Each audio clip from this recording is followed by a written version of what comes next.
Hello, Homeroom Advisors. This video here is to walk you through some upcoming scheduling events that'll be happening in Homeroom. What you're looking at now is a scheduling calendar that we've previously shared with you, and I just want to point your attention to the upcoming month of January, and specifically this upcoming week now that we're back from holiday break.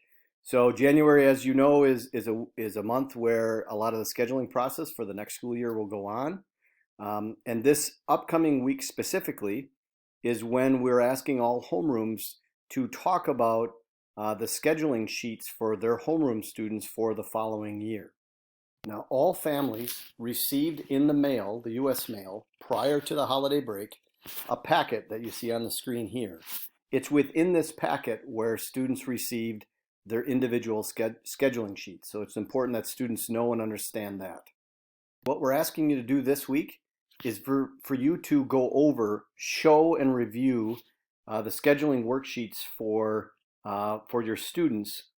These worksheets are going to be used ultimately, as you'll see here on the calendar, the week of January 25th, when students are actually going to be inputting their requests into Infinite Campus.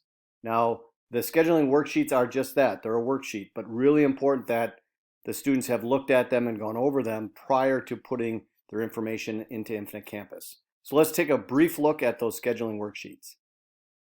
So as a junior homeroom advisor, what you're looking at here is the senior scheduling worksheet.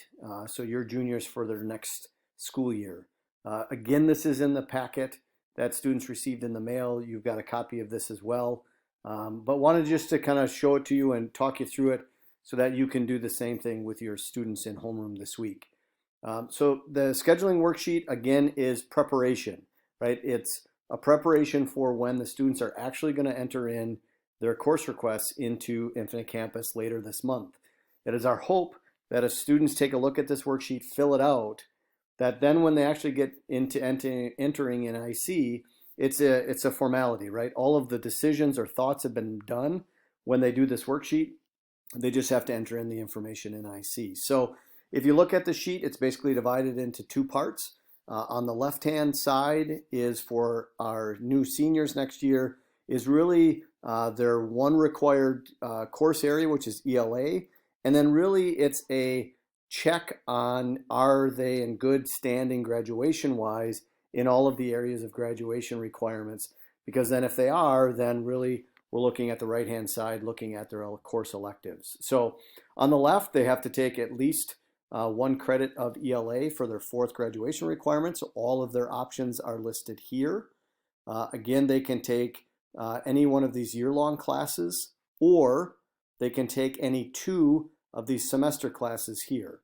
And then again, down here, these are the areas, have they successfully completed the necessary 3 credits in social studies, science, math, and so on, all the way down here. So it's really important, if they haven't looked at their transcripts or their credit summaries, to see where they're at in all of those areas, because this is obviously their last chance to take those classes before graduation.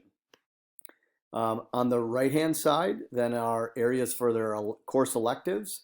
So as seniors, they have the most opportunities for electives. So really important here that they've walked through and identified what are those classes, what are those numbers that they're going to take, as well as when they're done, have they taken a total of 6.5 credits of electives overall, which is also part of the graduation requirement. So in total, seniors must have at least 5 credits. So it would be 1 credit from over here, and then their elective credits. They need to have 5. 5 will give them their release in study halls for both semesters. If they have 6.5 credits, they'll have a release or a study hall privilege one of the semesters, or if they want to be full-time, it's 7 total credits. Obviously, if they're involved in any charter schools, they would want to note that here, and then when they enter in IC. And then finally at the bottom, really important, kids put in course alternatives. I know students don't want to think about not getting the classes that they want, but the reality is sometimes we can't offer or don't offer all the classes that kids sign up for. So it's really important that we know what alternative classes they might want to take. So have them identify some of those on the bottom as well. So That's kind of walking you and then them through the scheduling worksheets. Appreciate your help as a homeroom advisor in this important process.